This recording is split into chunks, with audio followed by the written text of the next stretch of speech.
এইভাবে যদি বাটা মাছ রান্না করো তো বারে বারে করবে, এতটাই স্বাদ হয়।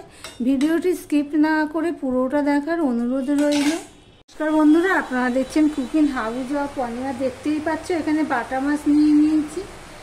বাটা মাছগুলো আমি ধুয়ে পরিষ্কার করে নিয়েছি। এরপর এখানে আমি তোমাদের সাথে কথা বলতে বলতে নুন দিয়ে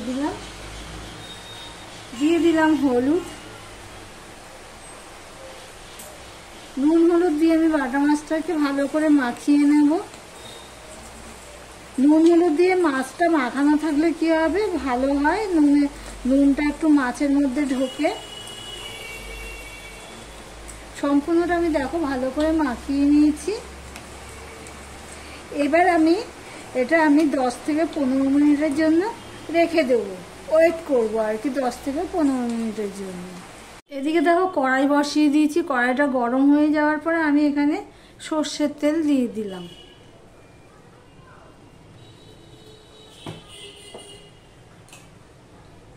দিয়ে দিলাম একটুখানি করে নুন। এই পর্যন্ত যারা আমার ভিডিওটি দেখছো প্লিজ একটা লাইক দিয়ে কন্টিনিউ করো বন্ধুরা। কড়াই চারদিকে দেখো আমি তেলটা লাগিয়ে নিলাম। এবার তেলটা গরম হতে হতে তোমাদেরকে দেখাচ্ছি আমি কি কি নিয়ে নিয়েছি। টমেটোটা এখনো কাটা হয়নি, টমেটোটা কেটে নেব। নিয়ে নিয়েছি রসুন কুচি। রসুন কুচিগুলো আমি 4 কোয়া রসুনগুলোকে এইভাবে সরু সরু করে কেটে নিয়েছি। আর পেঁয়াজ নিয়েছি বড় সাইজের একটা, আর কাঁচা লঙ্কা নিয়েছি। টমেটোটা আমি পরে কেটে নেব মাছ ভাজতে ভাজতে।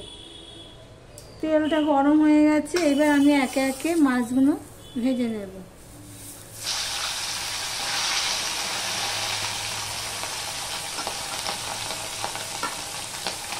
প্রথমে আমি একটা দিলাম। মাছগুলো কিন্তু আমি বেশি কড়া করে ভাজবো না।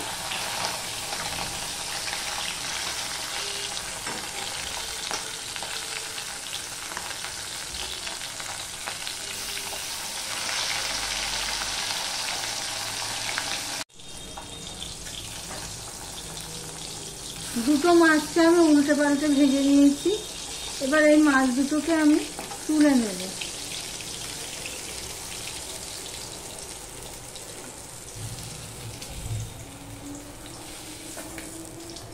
এই দেখো বন্ধুরা কেমন ভাবে ভেজেছি মাছগুলো, বেশি কড়া করে ভাজিনি। আবারও আমি দুটো দিয়ে দেবো।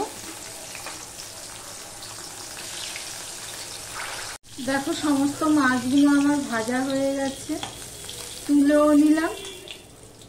তোমাদেরকে দেখাচ্ছি। এই দেখো সমস্ত মাছগুলো আমি একটা বাটিতে তুলে নিয়েছি। এবার যা তেল আছে এই তেলেই আমার মাছটা রান্না হয়ে যাবে। সবার প্রথমে আমি দিয়ে দিচ্ছি দেখো কালো জিরে ফোড়নে। আমি হাফ চামচের মতন কালো জিরে দিলাম। একটা কাঁচা লঙ্কাকে আমি চিড়ে দিয়েছিলাম, সেটা আমি দিয়ে দিলাম। কালো জিরে আর কাঁচা লঙ্কাটা একটু ফোড়ন হতে হবে। তারপরে দিয়ে দিচ্ছি আমি রসুন।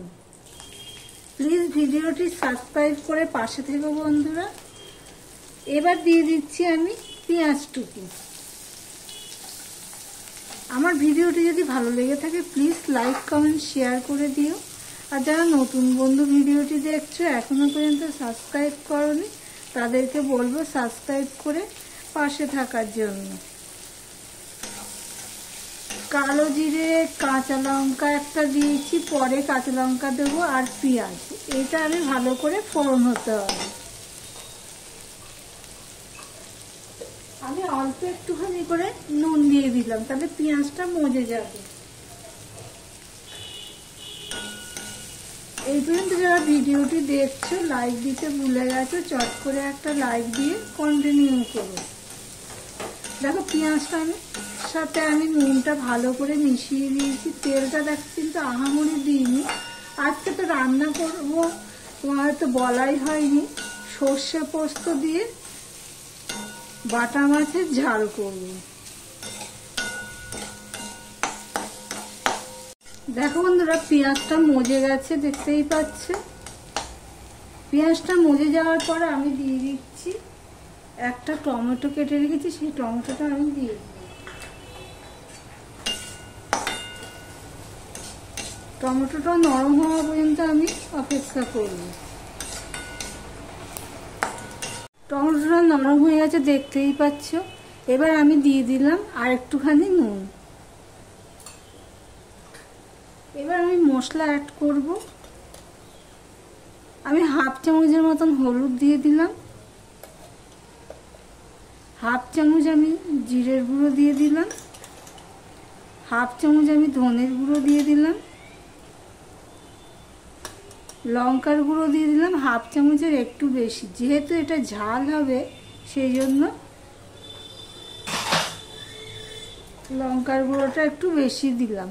আর দিয়ে দিলাম অল্প একটুখানি জল। এবার মশলাটাকে আমি মিশিয়ে নিয়ে কষিয়ে নেব যতক্ষণ না মশলার গায়ের থেকে তেল ছাড়তে পারে, ততক্ষণ পর্যন্ত আমি কষাতে থাকবো এইভাবে।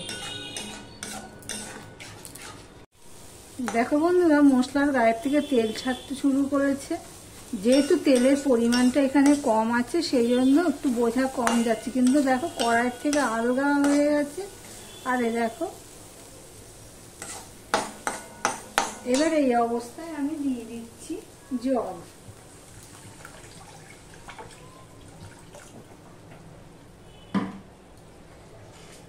আমার ভিডিওটি যদি ভালো লেগে থাকে প্লিজ একটা লাইক করো, সাবস্ক্রাইব করো, শেয়ার করো। এবার ঝোলটা ফুটে ওঠা পর্যন্ত আমি অপেক্ষা করব। দেখো বন্ধুরা, ঝোলটা ফুটে উঠলেই আমি এবারে মাছগুলো দিয়ে দিচ্ছি।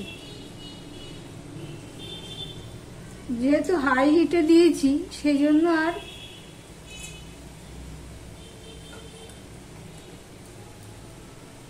ওয়েট না করে দিয়ে দিলাম।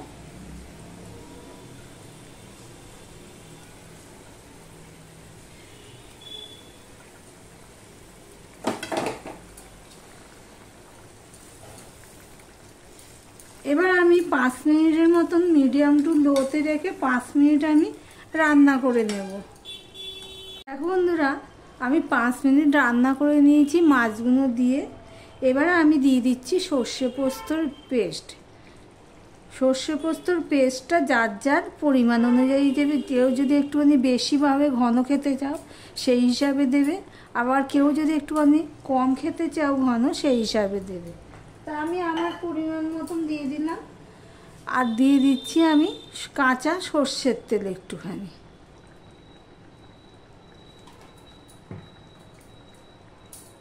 এবারে যে বাটিটা আমি পরিষ্কার করে দিয়ে দিচ্ছি।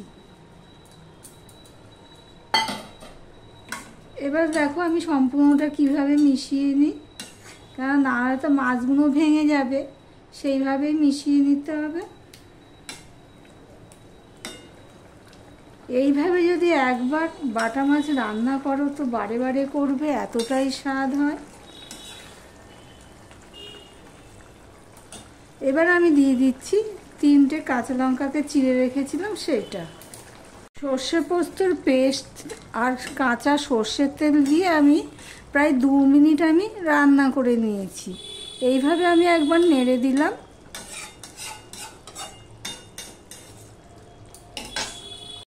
এবার দিয়ে দিচ্ছি ধনেপাতা।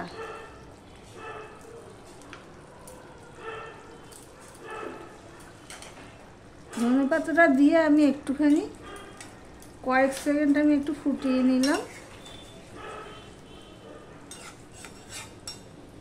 এবার আমি স্ট্যান্ডিং টাইমে রেখে দিলাম। দেখো তোমাদেরকে দেখাচ্ছি কেমন হয়েছে। বাটা মাছের রসাও বলতে পারো, গ্রেভিও বলতে পারো, কারিও বলতে পারো। তাহলে ভিডিওটি আজকের মতন এখানেই শেষ করলাম। আবার অন্য কোনো রেসিপি নিয়ে চলে আসবো।